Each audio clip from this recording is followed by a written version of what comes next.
তো আগের ভিডিওটাতে আমার প্রথমে স্টার্টিং পয়েন্টটা ভালো হয়নি, না শুরু হয়েছে না লাস্টের দিক দিয়ে শেষটাও ভালো হয়েছে, মাঝখান দিয়ে অনেক কিছু বাদ গেছে।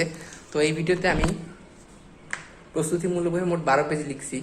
তো আশা করি কোনো লাইন বাদ যাবে না, আর মাঝখান দিয়ে একটু কাট করে করে নিতে হবে, নাহলে মনে হয় ভিডিওটা অনেক বড়ই হয়ে যাবে। এই ভিডিওটা এমনভাবেই সাজাইছি যেন কোনো সাইড যেন মনে না হয় ডাক্তারদের দৃষ্টিতে যে এটা আসলে করা ঠিক না। এন্ড মায়োপিয়া মেথডটা মূলত অনেক সেফই মেথড, হাজারো মানুষ উপকারিত হয়েছে, ন্যাচারালি নিজেদের ভিশনটাকে ঠিক করতে পারছে, বাট ডাক্তারের দৃষ্টিতে এটা সেফ না, বাট সাইন্টিফিক্যালি সেফড এবং পসিবল।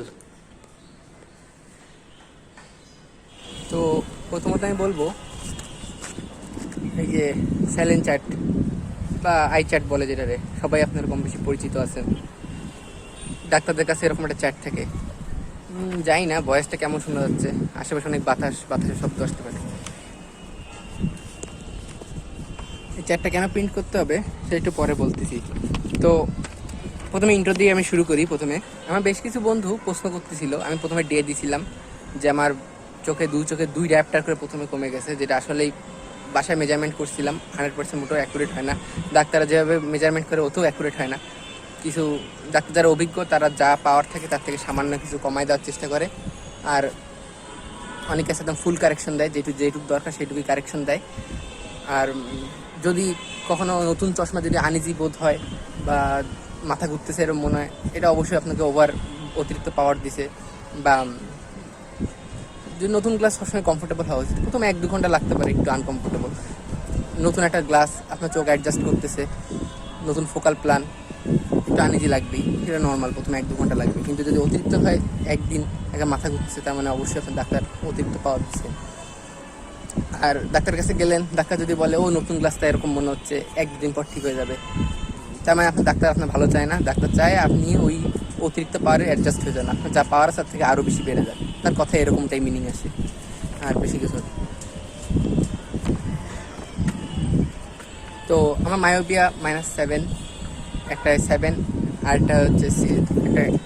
তো আমার মায়োপিয়া মূলত -7 আর একটা -7.5, সাথে স্টিগমেটিজম কারেকশনও আছে, মানে সিলিন্ডার কারেকশন। মায়োপিয়াকে স্পেরিক্যাল দিয়ে প্রকাশ করে, আর স্টিগমেটিজমকে সিলিন্ডার দিয়ে প্রকাশ করে।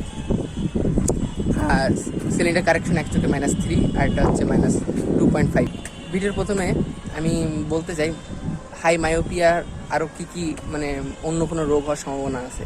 চোখের রোগ অবশ্যই, মানে মূলত ভিডিওটা প্রথমে একটু ভয় দিয়ে শুরু করতে চাচ্ছি, যাতে পুরো ভিডিওটার দিকে একটু বেশি কনসেন্ট্রেশন আপনারা দিতে পারেন, একটু বেশি মনোযোগ দিতে পারেন। তো বলা যায় না যে একেবারে মায়োপিয়া থাকলেই যে আপনার কোনো চোখের রোগ ভবিষ্যতে আক্রান্ত হবেন তা না, বাট সব রোগ হওয়ারই সম্ভাবনা বেশি থাকে, কারণ আপনার পুরো চোখের সিস্টেমের উপর একটা চাপ পড়তেছে। আপনার চোখের শেপ অনেকটা কমলা লেবুর মতো, গোল থেকে অনেকটা চোখ এরকম হয়ে যাচ্ছে, তো আপনার চোখের উপর একটা প্রেশার আসেই। সিলিন্ডার আর হচ্ছে স্পেরিক্যাল দুটো একসাথে যোগ করেন, যদি দেখেন -5 উপরে চলে যাচ্ছে দূরে যোগ করার পরে, আপনার একটু চিন্তা করার দরকার আছে। আর যাকে -8 উপরে তারও বেশি চিন্তা। কিছু গবেষণা দেখা গেছে যাকে -8 উপরে বেশি থাকে তাকে অনেক হাই চান্স থাকে রেটিনাল ডিটাচমেন্টের। তো মায়োপিয়া বেশি থাকার কারণে যেসব রোগের সম্ভাবনা সাধারণত বেশি দেখা দেয়, সেগুলোর মধ্যে আমি কয়েকটা মেনশন করি।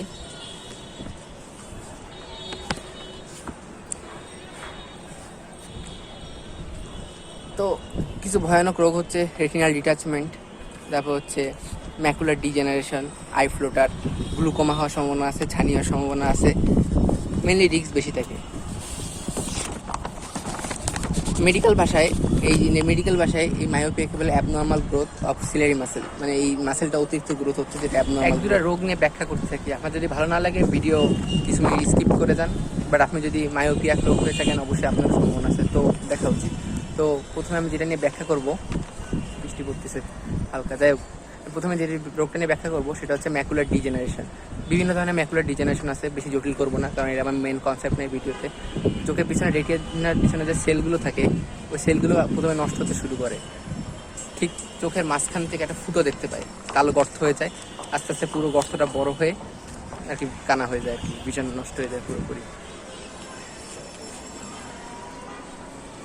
যেমনটা এই রোগটা অনেকটা ব্যাখ্যা দিতে গেলে এরকম আসবে, মোবাইলে স্ক্রিন ফেটে গেলে যেরকম একটা মাঝখান থেকে কালো একটা দাগ হয়ে যায়, আস্তে আস্তে ওই দাগটা বড় হয়, ওরকমই আর কি, বড় থেকে পুরো অন্ধকার হয়ে যায় আর কি, অনেকটা ওরকম।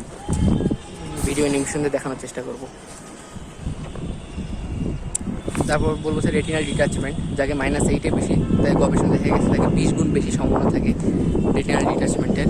এটা হচ্ছে চোখের পিছনে যে পর্দাটা আছে, পর্দাটা চোখ যে জায়গাটা বসে আছে এখান থেকে আস্তে আস্তে খুলতে শুরু করে, যাকে পর্দা ফেটে যাওয়া বলে ভালোবাসায়, বাংলায় যেটা বলে পর্দা ফেটে যাওয়া। বিভিন্ন লেজার ট্রিটমেন্ট আছে, লেজার দিয়ে অনেক সিল করে দেয়, বাট অনেক জটিল সার্জারি। বৃষ্টির জন্য ভিডিওটা পজ করতে বাধ্য হলাম, ভালোই বৃষ্টি হচ্ছে, ভয়েস কেমন আসছে তাও করার লাই জানে। হারায়ও ফেললাম, আমার স্ক্রিপ্টের অবস্থা এই গেল। যাই হোক,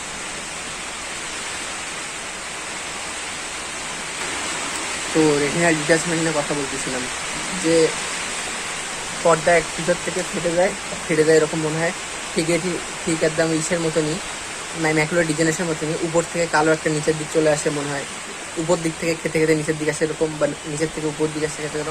রুগী অনেক সময় দেখে বিদ্যুৎ চমকাচ্ছে তার দিকে, এরকমটা মনে হয় বা এই ধরনের লক্ষণ দেখা যায়। আমি সিরিয়ালি মূলত বলতে যাচ্ছি, তাই আর কি নিজে ইচ্ছা মতো বলে যেতে চাচ্ছি না, লাইন হারাই গেলে আবার ব্যাকে আসতে গেলে আবার ঝামেলা। ভিডিও একটু কাট করে নেবো না সমস্যা। আই ফ্লোটার হলো আমাদের চোখের ভিতরে যে জেলটা আছে, জেলটা অনেকেরই আছে, এক দুটো আই ফ্লোটার সবারই আছে, অনেকে হয়তো খেয়াল করেও দেখেননি, অনেকে খেয়াল করছেন, যারা ভিডিওটা দেখছেন নিশ্চিত তাদের মধ্যে অনেকেরই আছে। আকাশের দিকে তাকালে কখনো খেয়াল করছেন ওই যে কীরকম সাপের মতো হালকা পাতলা চিকুন বা কোনো কিছু ভেসে বেড়াচ্ছে বলে মনে হচ্ছে? তো ওইটা চোখের উপরে ময়লা আমি আগে ভাবতাম, বাট উপরে কিছু না, ভিতরে আর কি জেলে ওরকম আর কি, ভিতরের জেলটা আর কি কোনো কারণে প্রেশার লাগার কারণে বা অনেকে জন্মগতও থাকে, ভিতরে ওই জেলগুলো আর কি ওরকম জমাট বেঁধে যায়, তখন যখন চোখ ঘুরালে ভিতরের দিকে দেখা যায়। তো এই রোগটা অ্যাভয়েড করাই ভালো, যত দেখার চেষ্টা করবেন ততই বাড়বে বলে মনে হবে। আর এগুলো অপারেশন অনেক জটিল অপারেশন, হোমিওপ্যাথিক মেডিসিন আছে, চেষ্টা করতে পারেন যদি উপকারিতা হয়। তো যেটা বলতেছিলাম, এই ভিডিওতে আমার ঠিক সেভাবেই পুরো ভিডিওটা সাজানোর ইচ্ছা আছে, যাতে ডাক্তাররা বলতে না পারে যে না এই ভিডিওতে যা বলছে এগুলো করাটা সেফ না। তো সেভাবেই আমি বলার চেষ্টা করবো মেনলি। আর আপনাদের মধ্যে যারা আছে, যারা ডাক্তারের এক চুলো বাইরে হাঁটতে চায় না, ডাক্তারদের কথায় বিশ্বাস করছে, তাদের জন্য এই ভিডিওটা আরো বেশি উপকারী। তবে হাই মায়োপিয়ার লোক যারা আছে তাকে এটা খুব একটা কাজে দেবে না, কারণ আপনাকে একটু বড় স্টেপ নিতে হবে মায়োপিয়া কন্ট্রোল করার জন্য। তো এখন থেকে 100 বছর আগে ডাক্তার উইলিয়াম বেটস, নিউ ইয়র্কের একজন ডাক্তার বা অপটোমোলজিস্ট যাই বলেন না কেন, তো উনি প্রথমবার বুঝতে শুরু করেন যে এই যে পেশেন্টটা যে চশমাটা দিচ্ছে, এই চশমাটা তাকে সাথে সাথে সব প্রবলেম সলভ করে দিচ্ছে, সব দেখতে পাচ্ছে, বাট সময়ের সাথে সাথে একে 1 বছর ঘুরে এসেছে, একে মায়োপিয়া আরও বেড়ে যাচ্ছে। তো তিনি প্রথমবার বুঝতে পারলেন যে এই গ্লাস দিয়ে যেটা করতেছে এটা সমাধান হচ্ছে না, বরং আরও দিন দিন আরও তার পেশেন্টের দৃষ্টিশক্তি আরও নষ্ট হয়ে যাচ্ছে, অতিরিক্ত গ্লাসের উপর নির্ভরশীল হয়ে যাচ্ছে। তো প্রথমবার তিনি 1891 সালে তিনি প্রথমবার বেটস মেথড বার করেন, যেখানে উনি এক্সারসাইজের কথা বলে নাই, উনি বেশ কিছু বই লিখছে, নতুন জেনারেশনের যে রাইটাররা তাকে ওগুলো এডিট করে অনেক এক্সারসাইজ ঢুকাই দিছে। তো আমি কোনো দিক থেকে এক্সারসাইজের পক্ষে না, এক্সারসাইজ মোটেও কাজ করে না। তো বেটস মেথড আর মায়োপিয়া আমার কাছে দুটো অনেক কাছাকাছি মনে হয়। বেটস মেথডে যে সবচেয়ে বড় যে ভুলটা করছে, বেটস মেথড বলে যে আপনি যে চশমাটা পরেন চশমাটা পুরোপুরি ছেড়ে দেন, যেটা চশমাটা ছেড়ে আসলে লাভ নেই, পুরোপুরি ছেড়ে দিয়ে লাভ নেই, আপনাকে আস্তে আস্তে কমাতে হবে, ভিশনকে চ্যালেঞ্জ করতে হবে, সুযোগ দিতে হবে, মেন কথা আর কি যে সম্ভব কমানোরও। তবে বেটস মেথডের বেশ কিছু থিওরি বর্তমান বিজ্ঞান বিপজ্জনক বলে, তবে বিভিন্ন কোচ আছে বেটস মেথডের উপরও, কিছু মানুষ সফলতা পায়, অনেকেরই কমে না, এটা কারণটা আমার ঠিক সঠিকভাবে বিস্তারিত জানা নেই কেন পায় আর কারা পায় না। তো বেটস মেথডের সবচেয়ে বড় ভুল যেটা আমি দেখি, বেটস মেথড মূলত ভিজুয়াল কর্টেক্স নিয়ে চিন্তা করে না, তিনি ডাইরেক্ট বলছে যে চশমা ছেড়ে দিতে, যেটা অবশ্যই কোনো সলিউশন হবে না, কারণ আমাদের যে ভিজুয়াল কর্টেক্স আছে হাই মায়োপিয়া হয়ে গেছে, -2 এর বেশি স্পেরিক্যাল চলে গেছে, সাথে সিলিন্ডার কারেকশনও বেড়ে গেছে, দূরে আছে একসাথে। তো মূলত ভিজুয়াল কর্টেক্স ভুলে গেছে যে পৃথিবীটা দেখতে কীরকম। তো আপনাদের মাসেল যে লক আপ চোখের, আপনার ব্রেন ওটাকে ছাড়ানোর চেষ্টাও করবে না। তো তার কথাই একটাই ত্রুটি ছিল, মানে তার মেথডেরই একটা ত্রুটি ছিল।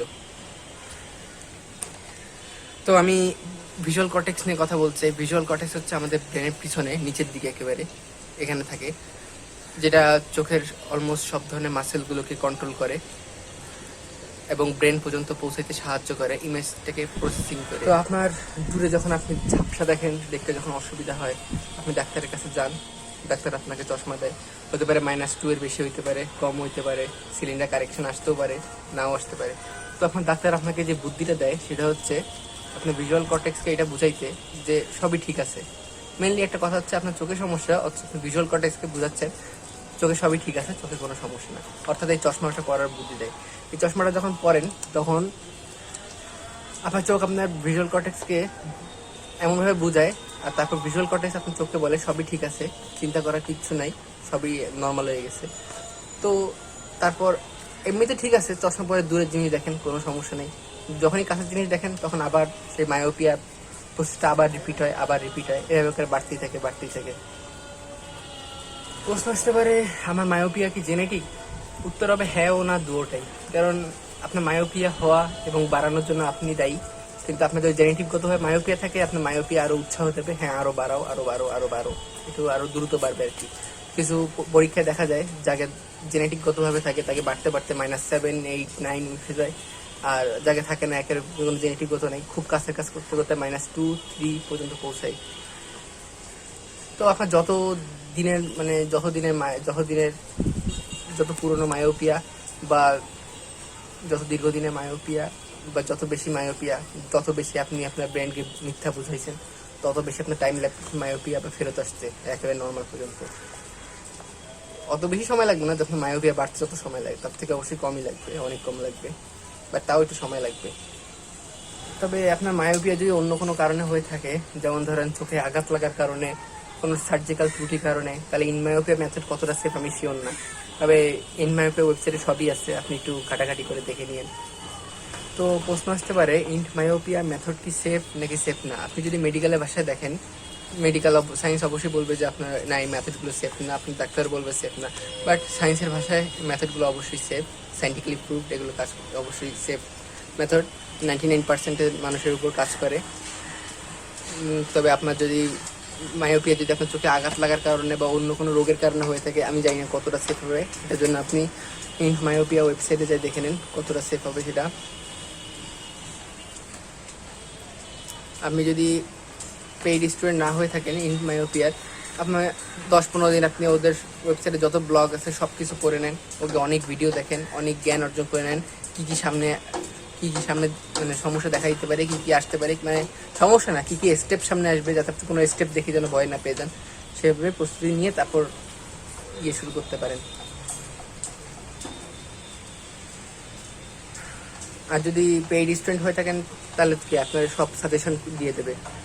আপনি যদি ল্যাসিক বা ওইসব সার্জারিতে যে প্রাইস আসবে তার থেকে অবশ্যই ওদের ইয়েতে কম, এবং সেটার অনেক ভালো অপশন।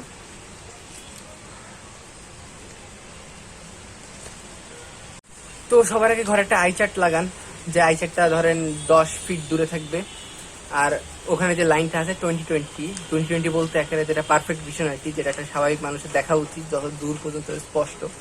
যদি তার থেকে তার নিচের লাইন আরো যদি বেশি দেখেন, তার মানে আপনার কাছের জিনিস দেখতে সমস্যা। আর যদি 20-20 বা তার আগের লাইনগুলো যদি ঝাপসা দেখেন, তার মানে আপনার দূরের সমস্যা দেখতে। তো যেটা বলছি, ওরকম একটা চার্ট ধরেন আপনার টিভির পাশে, ঘরের পাশে, বা অনেক রিসার্চে দেখা গেছে, কোনো একটা স্কুলে এরকম গবেষণা করা গেছে যে স্কুলের একটা ব্ল্যাকবোর্ডের পাশে ওরকম একটা চার্ট রেখে দিচ্ছে, যাকে চোখের সমস্যা ছিল তাকে বেশিরভাগ কমে গেছে, এবং গত বছরের তুলনায় যতগুলো স্টুডেন্ট মায়োপিয়াতে আক্রান্ত হয়েছে তার থেকে অনেক কম মায়োপিয়াতে আক্রান্ত হয়। যাই হোক, বলে ফেললাম। তো আপনাদের কাজ হবে প্রতি 20 মিনিট অন্তর অন্তর একটা ব্রেক নেওয়া। 20 মিনিট বলতে কাছের কাজ যারা করে, এবং দেখবেন কাছের কাজ করার পরে আপনার যে মাসেলগুলো আছে, চোখের মাসেলগুলো আরো বেশি লকড হয়ে গেছে। তো দেখবেন বাইরে ঘুরে আসার পরে যতটা স্পষ্ট দেখতে পাচ্ছেন, খানিকক্ষণ কাছের জিনিস পরার পরে ওরা দেখলেন আরো ব্লক হয়ে গেছে। প্রতি 20 মিনিট অন্তর অন্তর ছাড়ানোর চেষ্টা করেন, মাসেল যেটা লকড আপ হয়েছে ওটা আরো ছাড়ানোর চেষ্টা করেন। এটা অবশ্যই মেডিকেল সায়েন্স অবশ্যই আমার ধরবে না যে কেন এটা বলছো, অবশ্যই এরকমটা করবে না। আর আপনি যে বই খাতাটা পড়েন, এই লেখাটা ধরেন এমন দূরে রাখবেন যেখান থেকে ঝাপসা দেখেন হালকা, ঠিক হালকা ঝাপসা এবং ক্লিয়ারের পাশাপাশি। যদি দুইটা অ্যাপের নিচে থাকেন তাহলে আপনি চশমা ছেড়েই দেখতে পারেন। আর আপনি যদি ডাক্তারের ভক্ত হয়ে থাকেন যে না আমি ডাক্তারের কথাই শুনবো, তাহলে বইটা এমন দূরে রাখেন যেখান থেকে হালকা ঝাপসা এবং ক্লিয়ার দেখা যায়। মায়োপিয়া বাড়বে না, একটু করে কমতে শুরু করবে, এইটুকু নিশ্চিত আর কি। আর মোবাইল এক হাত দূরে রাখেন, মোবাইলের এক হাত দূরে রেখে তারপর চালান, পরিবর্তন দেখতে পাবেন, 2-3 দিনের মধ্যে পরিবর্তন আসবে হালকা। আর যেটা তো অবশ্যই রাস্তায় ঘুরতে গেলে 3-4 রাস্তায় যখন ঘুরবেন নিচের দিকে তাকাবেন না, এটা একটা বদ অভ্যাস। যত বাইরেই গেছেন দূরের জিনিস দেখার চেষ্টা করবেন, যথাসম্ভব দূরের জিনিস। এবং দূরের জিনিস দেখলেন, একটা সাইনবোর্ডে তাকালেন, ওটার ঝাপসা, তো একবার ব্লিঙ্ক করলেন। ব্লিঙ্ক অ্যাক্টিভ ফোকাস একটা বলে জিনিস আছে, যেটা হচ্ছে অনেক বিষয়টা এভাবে করতে হয় অনেকটা, যে একটা জিনিস তাকালেন, ও এটা ঘোলা, তারপর খানিকক্ষণ চেষ্টা করলেন ক্লিয়ার করার, ব্লিঙ্ক করলেন, একদম স্পষ্ট পুরো। খুব আহামরি ঘোলা যে ক্লিয়ার করে ফেলে তা না, তবে হালকা যে ঘোলা যেটা আছে ওইটা ক্লিয়ার করে ফেলায়। আর আমাদের ইনমায়োপিয়া মেথডে এটাই মেন ট্রিক্স, মানে এটাই আর কি মেন চাবিকাঠি। এটা যদি আপনি খুঁজে ফেলতে পারেন যে এটা কীভাবে করতে হয়, অলমোস্ট অর্ধেকের বেশি রাস্তায় ক্রস করে ফেলাইছেন বলতে গেলে। কারণ পুরো টপিকের মধ্যে এই একটা জিনিসই তো জটিল।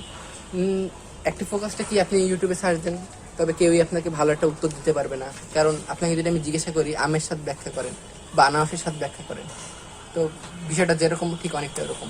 তবে আমি যেভাবে খুঁজছি আর কি, নিজের অভিজ্ঞতা থেকে একটু ব্যাখ্যা দিই। এটা অনেকটা স্পেশাল পাওয়ার, সুপার পাওয়ার এরকম, বা স্পেশাল অ্যাবিলিটি টাইপের কিছু একটা। যখন আপনি এটা বের করে ফেলতে হবে, তখন জানবেন হ্যাঁ আমি এটা বের করতে পেরেছি, খুঁজে ফেলতে পেরেছি, অনেকটা এরকমই হবে। তো আমি মূলত আমার এক্সপিরিয়েন্সটা ব্যাখ্যা করি। অ্যাক্টিভ ফোকাস এরকম না যে আপনি চোখ ছোটো ছোটো করে দেখছেন, চোখ ছোটো ছোটো করে দেখলে আপনি অবশ্যই অনেক দূরের জিনিস ক্লিয়ার দেখতে পাবেন, বাট এটা অনেক বদ অভ্যাস, চোখের জন্য ক্ষতিকরী। বা ভূতের মতো একটা জিনিস টাকা বড় বড় করে বেশ খানিকক্ষণ ধরে চোখে ব্যথা দেওয়া, চোখের এই যে কালো যে অংশটা, এই জায়গায় খানিকক্ষণ করে ব্যথা অনুভব করবেন, তারপর হ্যাঁ স্পষ্ট হয়ে যায়। বাট এটা হয় উন্নতি হয়, বাট এটা অরিজিনাল অ্যাক্টিভ ফোকাস না। হয়তো সাময়িকভাবে আপনার উন্নতি হচ্ছে, বেশি কথা থাকবে না। মেন কথা, আপনি যখন অ্যাক্টিভ ফোকাস করবেন চোখে কোনো রকম ব্যথা অনুভব করার কথা না। প্রথম একটু আনইজি বোধ হবেই, বাট কোনো রকম ব্যথা আর কি অনুভব করবে না যদি আপনি অরিজিনালি অ্যাক্টিভ ফোকাস কিছু ভেবে থাকেন। তবে আমার মনে হয় যখন আপনার চোখের মাসেলটা অতিরিক্তভাবে লকটা হয়ে রয়েছে, অ্যাক্টিভ ফোকাস আপনার ক্ষেত্রে খুঁজে পাওয়া অনেক কঠিন। আগে খানিকটা উন্নতি করতে হবে, তারপর আপনি খুঁজে পাবেন।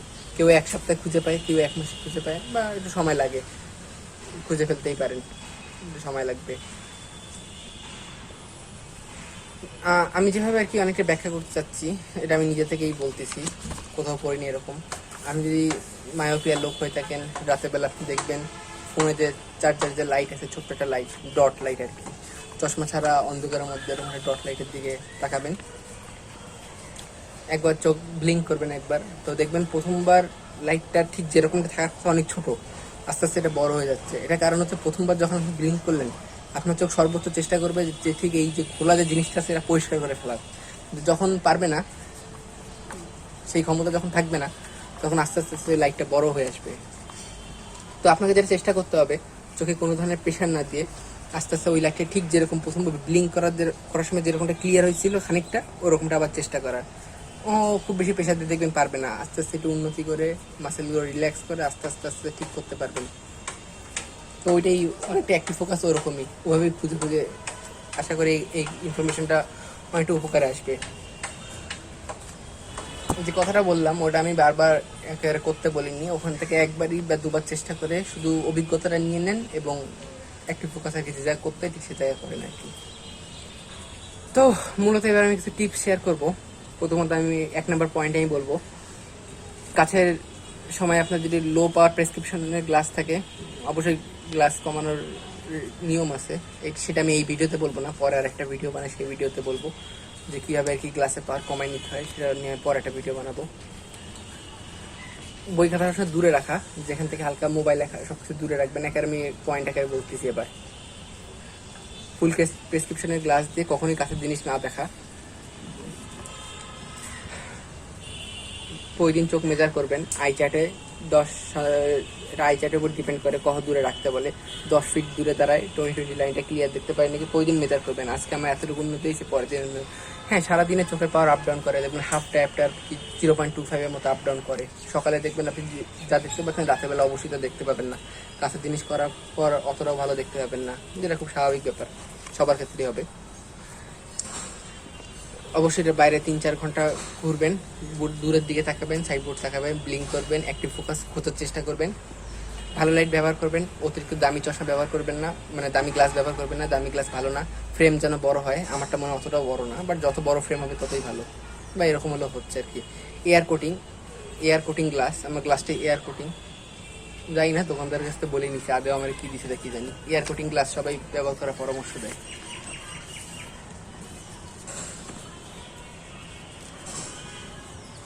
প্রতি 20 মিনিট পর কিছুক্ষণ ব্রেক নেওয়া, প্রতি যদি 2 ঘন্টা 1 ঘন্টা হয়ে যায় তাতে অবশ্যই 20 মিনিট কি আধা ঘন্টার মতো ঘোরা উচিত। ল্যাসিক সার্জারি যেটা আছে, আপনি যদি এই মেথডের সাথে ল্যাসিক সার্জারিকে তুলনা করেন, অবশ্যই আমি এই মেথডের বেশি পক্ষে আছি, এই মেথডই অবশ্যই আমি বেশি ভালো বলবো। ল্যাসিক সার্জারি আপনার করতে তো 15 মিনিট লাগবে, কুইক সলিউশন, আপনার গ্লাস যেরকম দ্রুত দেয় ঠিক সেরকমই কুইক সলিউশনে যাবে। আর আমাদের এই মেথডের হয়তো একটু দীর্ঘ সময় লাগবে, তবে আপনাদের চোখে যে সিলারি মাসেল যে লকটাপ হয়ে গেছে, এই লকটাপটা ছেড়ে যাবে, কিন্তু আপনার চোখের শেপটা যে এরকম হয়ে রয়েছে অনেকটা, মানে কমলা লেবুর মতো আছে, এই আই বলের শেপটা কিন্তু চেঞ্জ করবে না। আপনার যে রোগের যে সম্ভাবনাগুলো বললাম সবই এখন সেই রোগগুলো হওয়ার সম্ভাবনা এখনও আছে, বরং ওই সার্জারির কারণে আপনার আরও চোখে আরও অন্য কোনো নতুন রোগ বা নতুন সমস্যা দেখা দিতে পারে অবশ্যই। তো এটা লং প্রসেস, একটু সময় লাগবে, বাট তাও ভালো পুরোপুরি রোগকে নির্মূল করা, ওরকম সার্জারি করে নির্মূল করার কোনো মানে আমি দেখি না।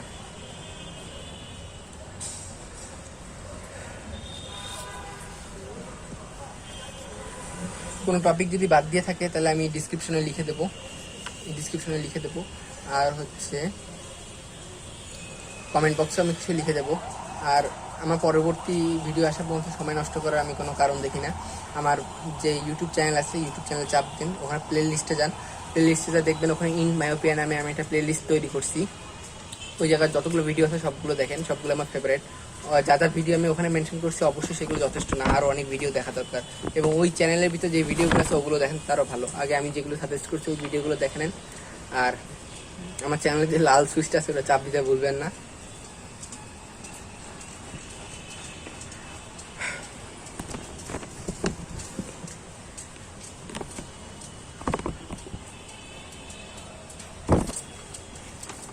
তো আজকের মতো এটাই, আল্লাহ হাফেজ।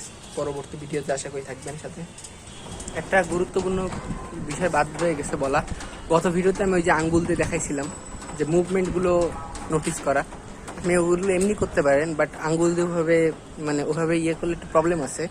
এটা হচ্ছে আপনার চোখের যে সব দিকের মাসেলগুলো কিন্তু সমানভাবে কিন্তু পাচ্ছে না, আপনার একদিকে মাসেল বেশি পাচ্ছে, মানে বেশি ফোকাস করতেছে, আর আরেকদিকে বেশি কম পাচ্ছে। এই জন্য হইতে পারে আপনি যদি ডাক্তারের কাছে যান, দেখা যাচ্ছে আপনার যদি সিলিন্ডারটা একটু বেশি বেড়ে গেছে এরকমটা দেখা যাবে, বা আপনার যদি সিলিন্ডার কারেকশন নাও থাকে তাও দেখা যাচ্ছে আপনার সিলিন্ডার কারেকশন দিয়ে দেবে। ওটা অবশ্যই আপনার সিলিন্ডার মোটেও কোনো প্রবলেম হয়নি, আপনার সিলিন্ডার আসেনি। আপনি যদি 1 মাস পরে যদি আবার চেক আপ করতে চান দেখবেন আপনার সিলিন্ডারটা নাই হয়ে গেছে। তো যেটা বলছি ওইটা না করলে বেটার হয়। আমি করছি, আমার ক্ষেত্রে দেখা গেছে একটু সিলিন্ডার বেড়ে গেছে, আমি পুরোনো প্রেসক্রিপশন অনুযায়ী নতুন গ্লাস আমি নিছি, কোনো ক্ষতি না। আপনি যদি করে থাকেন এতদিন ধরে, আফসোস করার কিছুই নেই।